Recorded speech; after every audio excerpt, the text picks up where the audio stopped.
2, 3, 4. Bom, galera, quando a gente fala de ângulo de segmento, já o ângulo, como eu disse, ele não é tão importante assim, mas é uma forma também que você tem de achar de uma modalidade de ângulo na circunferência também.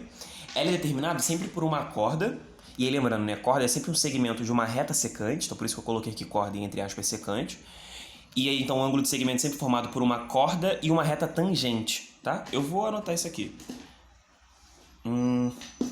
Aqui é uma reta tangente, tá? Então, justamente nesse ponto, né, de tangência, que vai ser o ponto de encontro dessa corda, né? Então o vértice que essa corda coincidir com a reta tangente, tem um ângulo, né, entre essas duas retas, entre esses dois segmentos, e esse é o ângulo de segmento. Repara que esse ângulo de segmento, ele tem uma parte que é exterior à circunferência mesmo, tá? Justamente porque tem uma tangente passando, então tem uma parte fora. O prolongamento dele tem a parte fora e uma parte dentro. Mas ainda assim, o ângulo de segmento, por definição, ele sempre vai ser igual à metade do arco. Ou seja, ele tem uma fórmula igualzinha do ângulo escrito, né? Então ele sempre vai ser a metade do arco. Kaique, mas qual arco você está falando? Eu estou falando desse arco aqui, ó. Desse vértice da tangência com a secante, ou da tangência com a corda, e desse outro vértice aqui, B. Que é os dois. Você pode gravar que são os dois vértices da secante.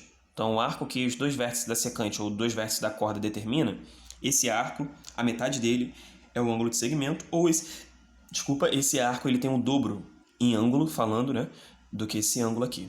Então, ou que esse arco é o dobro desse, ou que esse ângulo é metade do arco. Tranquilo? Tá.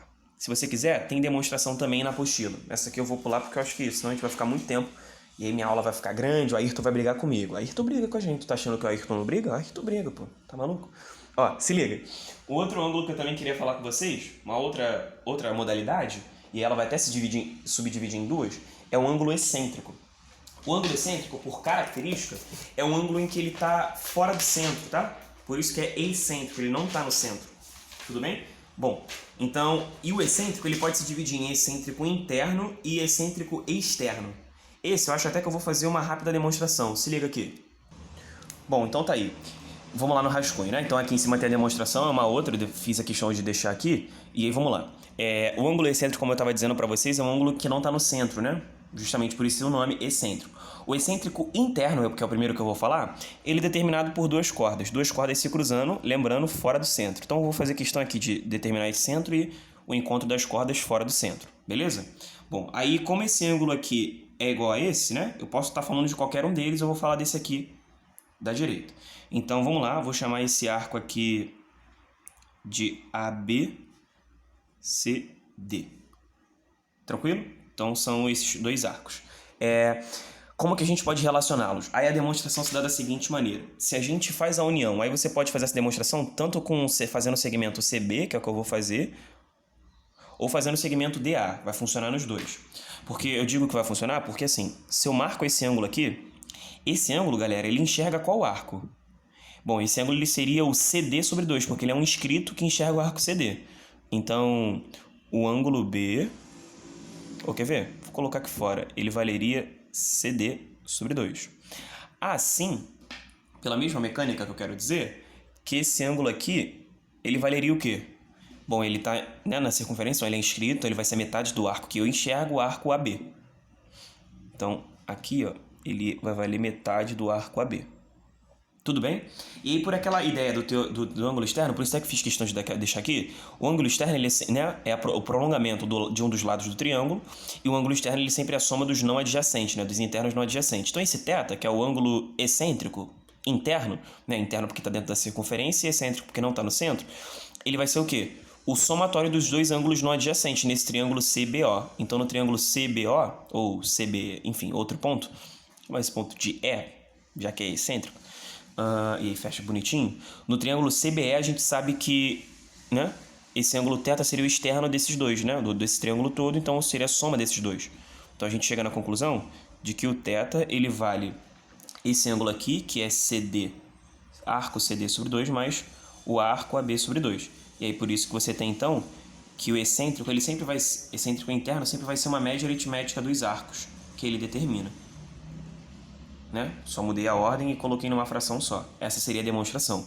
Então seria AB por 2 mais CD por 2 somados. por conta do teorema do ângulo externo. Então, voltando para o nosso ângulo excêntrico interno, vai ser sempre uma média aritmética. Então, tracei aqui a corda, tracei outra. Esse vai ser o vértice, esses vão ser vértices AB, CD. Esse é o ângulo excêntrico, que é igual ao outro, né, o APV. E aí, por definição, esse ângulo θ ele vai ser arco AB mais arco CD, como a gente viu lá atrás, divididos por 2.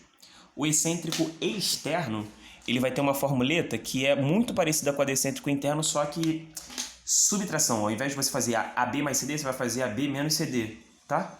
Ah, Kaique, mas se der negativo, né? Porque pode ser que um arco seja menor do que o outro. Sempre vai ser a subtração positiva, tá? Sempre a subtração que não produzir negativo. Então, tem o excêntrico externo, que por definição, né, o que seria, né, esse excêntrico externo? Excêntrico não está no cêntrico e externo é a circunferência. Então poderia ser esse aqui, por exemplo, né? Aí você teria, né, ele é formado por um vértice do encontro de duas secantes. Tu entende por que secante? Porque toca na circunferência em 2 pontos. Lembra desse papo? Sim? Então aqui seria, chama aqui de AB e aqui de CD. Pode ser? Tranks? Bom, vocês viram que eu precisei fazer uma mudança aí só para ficar na ordem da circunferência, né? A, B, C, D, tá?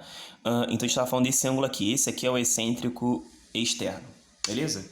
A demonstração dele é até simples. Vê se você consegue se ligar. Vou fazer um excêntrico aqui no meu rascunho externo. Então, secante aqui, tá? Então o ângulo seria esse, beleza? Bom, a gente faz aqui, vou marcar esse vértice como vértice, vou fazer aqui nem no outro, D, aqui C, aqui B e aqui A. Se liga, que a gente vai fazer uma demonstração muito parecida. A gente vai fazer um segmento que nem aqui em cima, ou seja, que não forma o mesmo arco, né? Nem o CD nem o AB. Então eu vou unir esses dois aqui. Bom, se você unir esses dois segmentos, você vai perceber que, por exemplo, você acabou de formar um aqui que é um ângulo escrito de novo, né?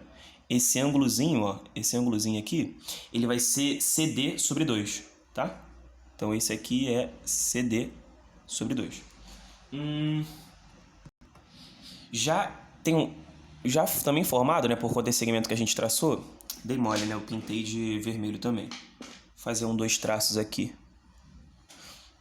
Esse ângulo, ele enxerga o arco AB, né? Então, esse ângulo aqui, ele vale AB sobre 2, né? Inscrito, porque está na circunferência, enxerga esse arco AB, então metade do arco. E aí, por definição, esse ângulo inscrito que a gente está buscando, chama ele de alfa. Tá muito apertado, eu sei. O alfa, vê se você entende. Ele não é um ângulo, vê se você entende assim, ele não é um ângulo interno, né? Então, olha para o triângulo CBD, para ficar mais específico. Interno a qual triângulo? Ao CBD. CBD, ele é interno. E aí, justamente, ele é um dos internos não adjacentes ao externo, que é o AB. Vê se faz sentido isso para você. Então, pensando naquela ideia do teorema do ângulo externo, que a gente estava vendo lá em cima, esse ângulo externo, vou até escrever assim, esse ângulo externo AB sobre 2, ao lado do prolongamento de um dos lados, ele vai ser igual à soma dos não adjacentes, que é justamente o CD sobre 2 e o alfa. Bom, como a gente quer estar investigando o alfa e não necessariamente os arcos, então a gente tem que o arco, né, o ângulo alfa, o ângulo excêntrico externo alfa, ele vai ser AB sobre 2 menos CD sobre 2. Ou, se você quiser, alfa vai valer AB menos CD sobre 2. Tranquilo? Que é isso que a gente vai colocar lá na formuleta. Então, excêntrico externo, deixa eu ver se eu chego minha câmera um pouquinho para cá. Vai valer... sentiu que ficou apertado aqui? A gente vai ter que o alfa, ele é AB menos CD. Então, é uma fórmula muito parecida sobre 2. Tranquilo? E aí tem vários exercícios para você dar uma treinada nisso. Não acho que é o mais importante, não. Acho que os 2 primeiros que são mais. Tranquilo? Vamos falar no tópico 4.